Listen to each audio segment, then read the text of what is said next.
It all started on a peaceful summer afternoon when I decided to take my pontoon boat out on the lake behind my house. The water was calm, the sun was shining, and I had no intention of causing any trouble. But what I didn't expect was that my HOA, Homeowners Association, would suddenly take issue with my peaceful day on the water.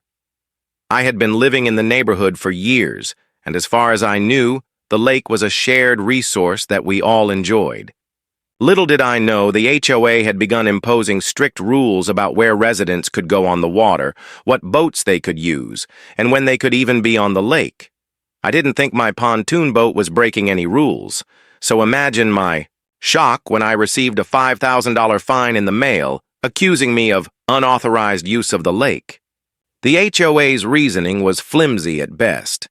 They claimed that my pontoon was a nuisance and didn't fit their new set of regulations that had been enforced without any community discussion.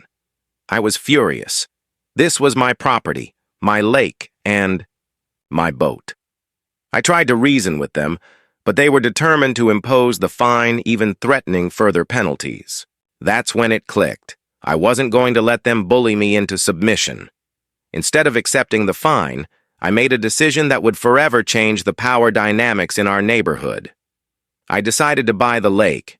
It wasn't easy, but with the resources I had, I managed to purchase the entire body of water from the local government. It was now my property, and the HOA had no say in what I did with it. But I wasn't finished yet. I went ahead and installed a private security system to monitor the lake, and then I issued my own set of rules for lake use.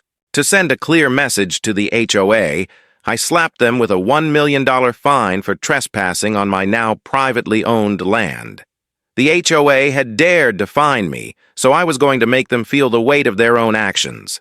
The community was stunned. At first there was outrage, but as time passed, the tables turned. The residents saw my resolve, and many started backing me up. They realized the HOA was too powerful for its own good and didn't have their best interests at heart. It was a turning point. I had taken control, not just of the lake, but of my own destiny. As for the HOA, they were left scrambling, trying to figure out how to deal with the legal and financial repercussions of their actions.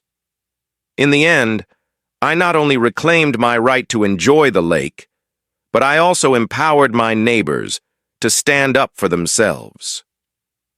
The moral of the story: never underestimate someone who is willing to fight back.